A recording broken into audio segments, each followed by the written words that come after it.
Alfred Swann was a British government official who spent a total of 26 years in sub-Saharan Africa, largely employed in putting a stop to the African and East African, or trans-Saharan, slave trade. When Swann arrived in Africa in 1882, he observed that, quote, "the hideous trade was at its worst. Caravans from the interior brought thousands of slaves to the East Coast and left thousands dead upon the road. The whole of the East Coast and the interior was either in the hands of native chiefs, Arabs, or Marima half-castes, who had all one object, and whose ambition was to sell and transport to the coast as many of the inhabitants as they could possibly capture. The Arab system extended to great distances, and octopus-like, grasped every small, unprotected village community, making the whole country a vast battlefield wherein no one was safe outside the stockades." End quote. Swann describes the slave trade machinations at Zanzibar and on Africa's east coast.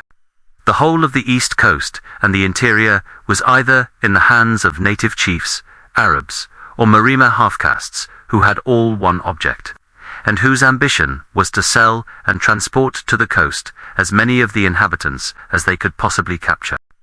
End quote.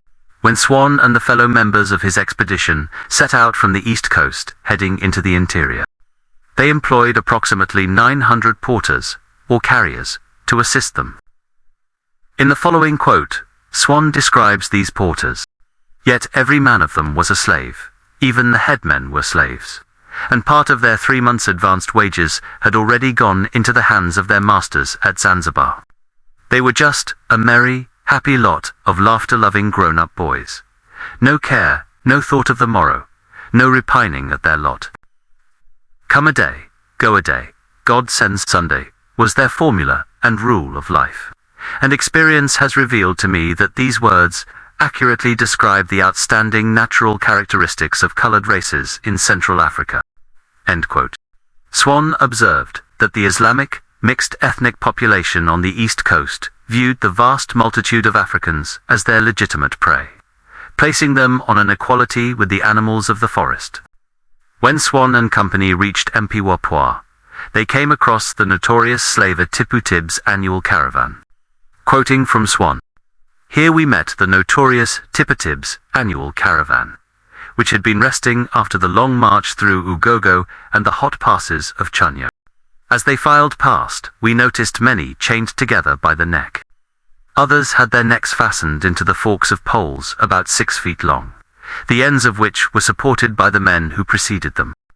The women, who were as numerous as the men, carried babies on their backs, in addition to a tusk of ivory or other burden on their heads.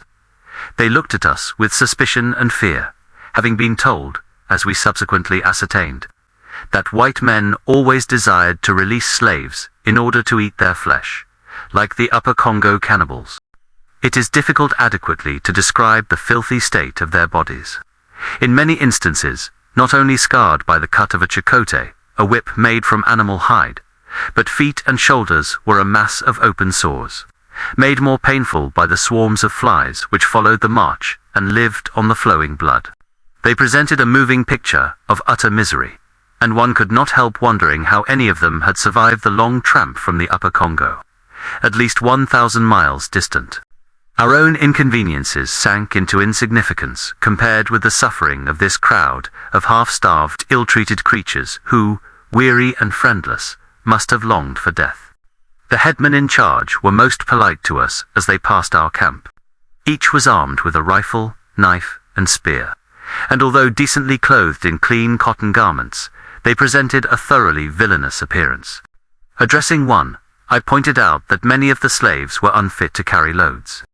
To this, he smilingly replied, "They have no choice. They must go or die."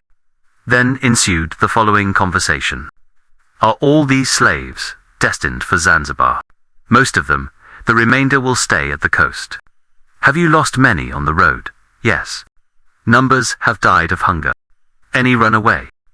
"No, they are too well guarded. Only those who become possessed with the devil try to escape. There is nowhere they could run to, if they should go." "What do you do when they become too ill to travel?" "Spear them at once," was the fiendish reply. "For if we did not, others would pretend they were ill in order to avoid carrying their loads, No. We never leave them alive on the road. They all know our custom. I see women carrying not only a child on their backs, but, in addition, a tusk of ivory or other burden on their heads. What do you do in their case when they become too weak to carry both child and ivory? Who carries the ivory? She does. We cannot leave valuable ivory on the road. We spear the child and make her burden lighter. Ivory first, child afterwards. I could have struck the demon dead at my feet. For downright savagery, this beat anything I had met with. Ivory first, child afterwards, I repeated over and over again. Alas! I was destined many times to witness the truth of that cruel statement. As the last poor creature in that living chain of wretchedness passed me, every humane feeling within me rose up in rebellion as I realized for the first time that, though a member of a philanthropical society, I was unable to respond to the natural impulse of an Englishman and set the whole company free. End quote. Swann next describes the slave fork, or stick, used in Africa by both natives and Arabs alike.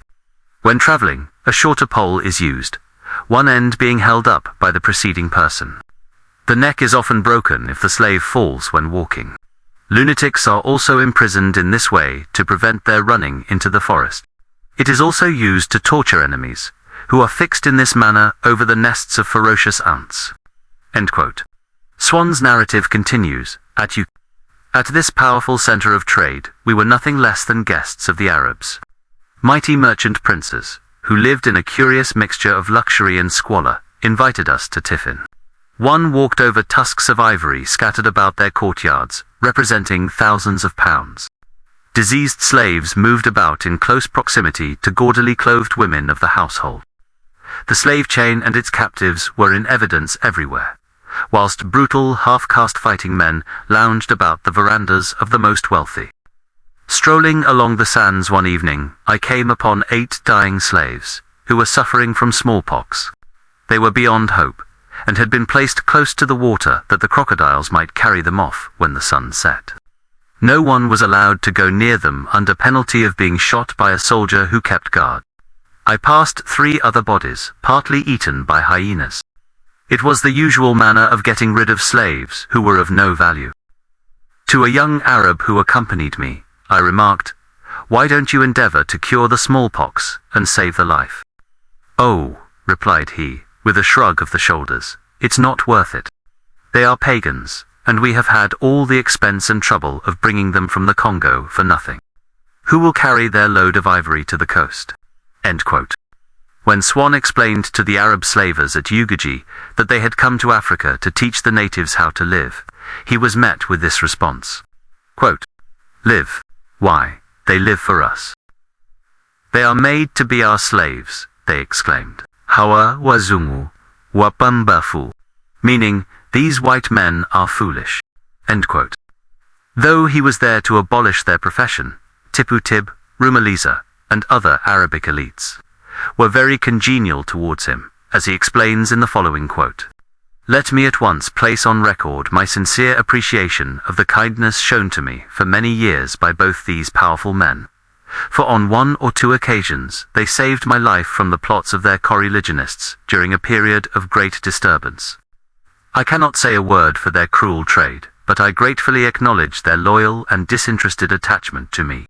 Although it brought upon them much trouble, they never forsook their English acquaintance, whose life was at all times in their hands, and whose constant protest against their vile work was always received with politeness, and the remark, 'We must differ on these subjects, but not quarrel.'"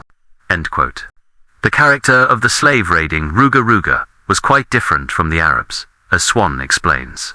There was not a man amongst them. They were a set of bullies and cowards. I never met a Ruga as they are called, who would face a stand-up fight. They will howl and swing their guns about, brandish knives, and spear women or retreating men. But look down the business end of an enemy's rifle. Never. End quote. Swann next describes the activities of the slave trading Wafipa from the East Coast. Wafipa from the East Coast, attracted by the war and reports of famine, came over in large canoes loaded with grain. They halted at our station, but not a pound would they sell us. We bid for the whole cargo, but no. They would only sell in exchange for slaves. 1 load of 60 pounds, weight for a boy, 2 for a girl. Old men and women were not marketable, as they could not march to Zanzibar. It would have been easy to seize the lot and compel them to sell, but I doubt if our directors would have endorsed such high-handed procedure. So the flotilla passed upstream to the Arabs, returning in 3 days, loaded with young boys and girls, about 10 to 16 years of age. As the crews paddled past, they sang, "Daylight comes and daylight goes. Dig, boys, dig," meaning dig with the paddles. "Tonight we sleep far away. Dig, boys, dig. The fire has left no home for the rats," meaning that the huts, having been all burned, the rats, or natives they were raiding, were homeless. The leopard watched and caught the fawns. These fawns are safely by our sides. Dig, boys, dig. End quote. Swann tells what he did when an African slaver tried to kidnap his assistant, named Cavatar. As he was dipping water from the river, a slave hunter seized him near our house, threw him into the canoe, and made for the opposite bank. I happened to be looking in that direction, and saw the scoundrel. Picking up my rifle, I shouted, "Stop, or I'll fire." No heed was paid to the warning, so I fired at the canoe, hoping to scare the man. The bullet, however, struck his paddle, smashing it. He immediately pitched the boy overboard and jumped into the reeds, whilst Cavatar swam back to us without encountering a crocodile. It was a narrow escape. End quote. Swann witnessed the execution of a slave for a ridiculous quote-unquote offense. During one of many voyages along the east coast, at the base of the Kabogo Mountains, I saw what had been a most cruel sacrifice, of a man who had been condemned to die in order to cleanse away the disgrace resting on his chief, through his having had a son born with only 3 fingers. Needless to say, the victim was a slave. They had tied the man head downwards over a nest of red-biting ants. These insects are dreaded by everyone. They will swarm over you, biting viciously, and the more you try to drive them away, the fiercer their attack becomes. There are few travelers who have not suffered from their unpleasant visits. Around the man's eyes some sticky substance had been rubbed to prevent the ants from blinding him. My boatman said the ants would not cross this substance, the object of his tormentors being to preserve his eyes so that he might see the ants coming at him in their thousands. He was quite dead when we arrived, his body being a mass of sores covered by thousands of ants. End quote. Swann witnessed what the rulers of the Mbar tribe, or people, did to their citizens for perceived criminality or unruly behavior. This tribe live on the plateau which divides Tanganyika from Lake Nyasa. The man to the right has lost the point of his nose and fingers. The one to the left his upper lip, point of nose, and fingers. They were an unruly lot of people, and probably their chief was compelled to resort to extremes in order to secure order. Cruelties of a most revolting character were inflicted by the chiefs on all criminals. Men and women were mutilated in a horrid manner, as the accompanying photographs will illustrate. It was no uncommon occurrence to meet men who were minus a nose. Ears, fingers, lips, eyes, and even hands were sometimes cut off for minor offences against the civil laws of the tribe. Penalty for stealing, loss of fingers. Attempted murder, 1 or both hands. Adultery, amongst other punishments, the loss of both eyes.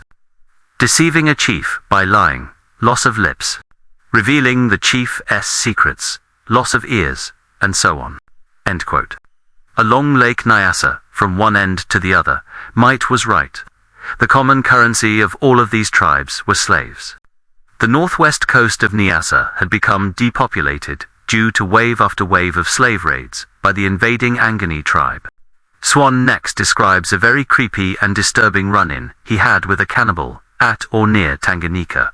Quote, "Whilst we were at anchor in a small creek, a most hideous creature came and danced before my tent. I found that previously he had been annoying the boat's crew. His face was pitted from smallpox. His eyes were bloodshot. All his upper teeth had been filed to a point to enable him to tear raw meat. Catskins adorned his body. One leg was painted with red ochre, the other with white kaolin. His hair was twisted into long curls, which hung around his head. From the ends of these curls, palm oil was dripping onto his neck and back. After a long series of disgusting evolutions and weird shrieks, he rolled over on the ground, up to my feet, and lay with his face near to the sand, handfuls of which he was thrusting into his mouth, and then ejecting. I was sure this had some meaning, but his language being unknown to me, I asked an interpreter what he wanted. "Food, master," was the reply. "Very well, give him some maize meal. He won't eat porridge, he wants meat." "All right. I suppose he is mad. Give him some goat's meat, there is plenty in the boat." This was offered to him, but he refused, saying, "The child of the lizard only eats live meat." Live meat? What does he mean? "He wants you to give him one of your boatmen." The interpreter turned and pointed to the boat as he said these words, and this beast sprang to his feet, poised aloft his spear, making vigorous thrusts with it in the direction of the vessel. "Tell him, I require all my men to fill the boat. We don't use them for filling hungry mouths." This decision did not please him, for with a frown at me, he sneaked away into the bush. It transpired that he had walked over from Manyema and was not only a cannibal, but a Mafiti, who was supposed to disinter bodies and eat them. It was the first specimen I had encountered, and certainly if there is a missing link anywhere, he would almost fulfill the necessary conditions. For I have seen far saner and more intelligent apes than this half-man, half-beast, who begged for live flesh to eat. To the west, many of the tribes are known to be cannibals. End quote. Swann next describes the brutal execution of a medicine man who the slave-raiding Arabs captured during a raid. They surrounded his rocky retreat and forced him to capitulate through hunger. The poor wretch was tied to some very light pithwood trees, used by fishermen as buoys for their traps. The raft was then placed on the lagoon with fresh-cut goat's meat to attract the crocs. His tormentors sat on the bank, watching the crocs fight for his body. This being firmly lashed, the creatures could only snap at him. The buoyant wood prevented them from carrying him under water. It is said they tore him to pieces, and one can imagine what torture he must have suffered as he lay helplessly looking at the green-eyed monsters, swimming around the raft and trying to get a favorable opportunity of biting off a limb. When he was nearly torn to pieces, the Arabs amused themselves as they sat by firing at the crocodiles. End quote. Swann gives his take on the proper way to abolish the slave trade. Fanatics often ask, why not abolish slavery with a stroke of the pen? It cannot be done without bringing many extremely painful experiences into the lives of the liberated, and the wiser course is a gradual transition. I often wondered whether the natives really felt thankful to us for crushing the slave trade, for the new state of things brought no end of trouble in the early days. Again and again, I asked myself the question, will they, during my lifetime, realize what freedom means? End quote.